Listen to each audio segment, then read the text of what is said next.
তোমার বন্ধু-বান্ধবদের মধ্যে নিশ্চয়ই এমন একজন আছে যে পরীক্ষার আগে খুব একটা না পড়েও ভালো নম্বর নিয়ে আসে। অন্যদিকে হয়তো এমন বন্ধু আছে যে পরীক্ষার আগে রাতভর পড়াশোনা করছে, সব কিছু মুখস্থ করছে, বাট রেজাল্ট ভালো আসছে না। এখন প্রশ্ন হলো, এই দুই ধরনের শিক্ষার্থীর মধ্যে পার্থক্যটা কোথায়? পার্থক্য হলো অ্যান্সার রাইটিং স্কিলের উপর। আমি আবারও বলছি, অ্যান্সার রাইটিং স্কিলের উপর। প্রথম পরীক্ষার্থী জানে কিভাবে উত্তর লিখে নম্বর বেশি পাওয়া যায়, তাই সে হয়তো কম পড়েছে, কম জানে, তবুও উত্তরগুলো গুছিয়ে লিখতে পারে। স্ট্রাকচারটা ভালো করে তৈরি করে সে প্রেজেন্টেশনটা করতে পারছে, তার খাতাটাকে আকর্ষণীয় করতে পারছে। আর দ্বিতীয় শিক্ষার্থী, সে পড়ছে ভালো, সব কিছুই ভালো, বাট সে কিভাবে আকর্ষণীয় করা যায় খাতাটা, এটা সে জানে না, যার কারণে সে নাম্বারটা কম পাচ্ছে। তুমি যদি উত্তর লেখার এই টেকনিকগুলি শিখে ফেলো, তাহলে আগামী পরীক্ষায় 10 থেকে 15 নাম্বার বাড়িয়ে ফেলতে পারো খুব সহজে। এই ভিডিও তৈরির আগে আমি কথা বলেছি এমন কিছু টিচারের সাথে যারা স্কুল বা বোর্ডের এক্সামের খাতাগুলো চেক করে। তারা আমাকে এমন একটা সত্য তথ্য বলেছিল যেটা শুনলে তোমরা চমকে যাবে। তারা বলেছে একজন ছাত্র কি লিখছে সেটা যতটা গুরুত্বপূর্ণ, তার থেকেও গুরুত্বপূর্ণ সে কিভাবে লিখছে। যদি কেউ নির্দিষ্ট কিছু রাইট স্টেপ ফলো করে তাহলে তার নাম্বার বেড়ে যায়।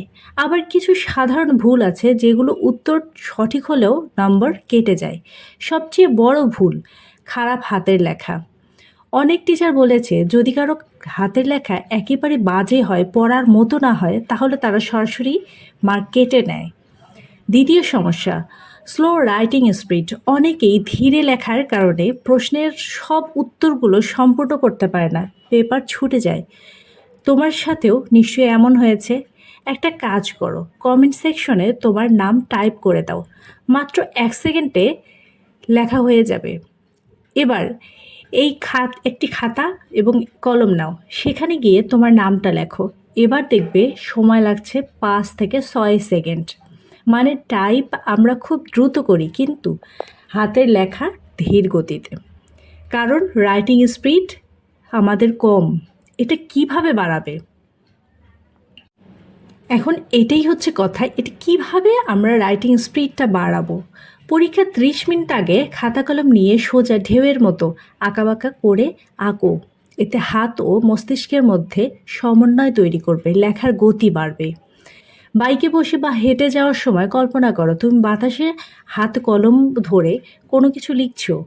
হাত যত মুভ করবে স্পিড তত বাড়বে। নিয়মিত করলে রাইটিং স্পিড তোমার দ্বিগুণ বেড়ে যাবে। তৃতীয় যে সমস্যাটা, অনেকের খাতায় বারবার কাটাছেঁড়া করে, এতে টিচারের মুড নষ্ট হয়ে যায়, মার্কস কমে যায়। এর সমাধান, যে প্রশ্নে 4-5টা পয়েন্ট থাকবে, আগে খাতার শেষে সেটা হেডিং পয়েন্ট করে রাফ পেজে পয়েন্টগুলো লিখো। তারপর চূড়ান্ত পেজে পরিষ্কারভাবে সুন্দরভাবে ব্যাখ্যা করে লেখো, এতে তোমার কাটাছেঁড়া হবে না। চতুর্থ সমস্যা, মনে না থাকা। এর solution, recall the chapter technique. প্রশ্ন পড়ে প্রথমে চ্যাপ্টার আইডেন্টিফাই করো, তারপর টপিক। এরপর এই টপিক নিয়ে যতটুকু মনে আছে তা প্যারাগ্রাফ আকারে লিখে ফেলো।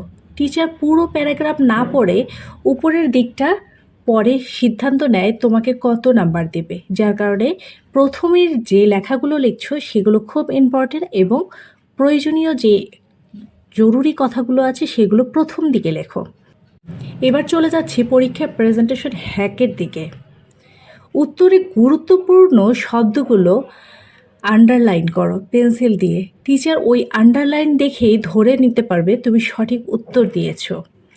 তুমি যেভাবে শর্ট ফর্মে চ্যাটিংগুলো করো, এগুলো কিন্তু ভুলেও করা যাবে না। যেমন ডিসি, বিসি, বিকজ, ওয়েট, W8-তে ওয়েট, এগুলো আবার লেখা যাবে না, যার কারণে ভেবেচিন্তে এগুলো কথা লিখতে হবে। আচ্ছা, তারপরে দেখো, ভুল হলে কেটে দাও, তবে হিজিবিজি করে না কেটে এক টানা কেটে দেবে। ম্যাথ বা ফিজিক্সে ফাইনাল অ্যান্সার একটা বক্সের ভেতরে লেখো। টিচার সরাসরি বক্সে খেয়াল করবে, দেখে বুঝবে যে না তুমি রাফ করেছো, তাহলে নাম্বারটা বেশি দেবে। তারপরে যে বিষয়টা তুমি খেয়াল করবে সেটা হচ্ছে দুইটি বিষয়ের পার্থক্যে প্রশ্ন সবসময় টেবিল আকৃতিতে বা বক্সে লিখবে। এক পাশে একটি টাইপ, আরেক পাশে আরেকটি। এই সব হ্যাক তোমার পরীক্ষার খাতাকে আরও করবে নজর কাড়া। স্মার্টভাবে উপস্থাপন করলে টিচার সহজেই খুশি হবে এবং মার্ক বেশি দিবে। তুমি নিশ্চয়ই অনেকবার ভেবেছ, আমি যদি তার মতো হতাম, আমি যদি এই সুযোগটা পেতাম তাহলে আমিও পারতাম। দিনের শুরুতে এমন চিন্তা, দুপুরে ভাঙা মন, আর রাতে একবারে হাল ছেড়ে দাও। এভাবেই স্বপ্ন মরে যায়। কিন্তু মনে রাখো, স্বপ্ন দেখতে সহজ, স্বপ্নকে বাঁচিয়ে রাখা কঠিন। স্বপ্নকে বাঁচিয়ে রাখতে হলে যত্ন, ভালোবাসা ও প্রচেষ্টা লাগে। একটি ফুল গাছেও পানি না দিলে শুকিয়ে যায়, স্বপ্নও ঠিক তাই। প্রচুর পরিশ্রমী হও, প্রতিদিন 6 ঘন্টার বেশি না ঘুমাও। ফোন, ফেসবুক, চ্যাটিং এগুলো থেকে দূরে থাকো। অলস, গসিপ এগুলো থেকে নিজেকে বিরত রাখো। নিজেকে জানতে শেখো, নিজের ভেতরে নিজেকে খুঁজে বের করো। সফল হতে গেলে তোমার নিজেকে নিজে খুঁজে বের করতে হবে। তোমার মন কি চায়, তোমার টার্গেট কি, এগুলো নিয়ে একটু সিরিয়াস হও, দেখবে লাইফে সফলতা আসবে। পরিশ্রম না করলে ভাই সফলতা আসবে না। পরিশ্রম করতে হবে, নিজের উন্নতি নিজেকে করতে হবে, নিজেকে ভালোবাসতে হবে। ভিডিওটি কেমন লাগলো অবশ্যই কমেন্টে জানাবেন এবং নেক্সট ভিডিও দেখার আমন্ত্রণ জানিয়ে আজকে এখানেই শেষ করছি। সবাই ভালো থাকবেন।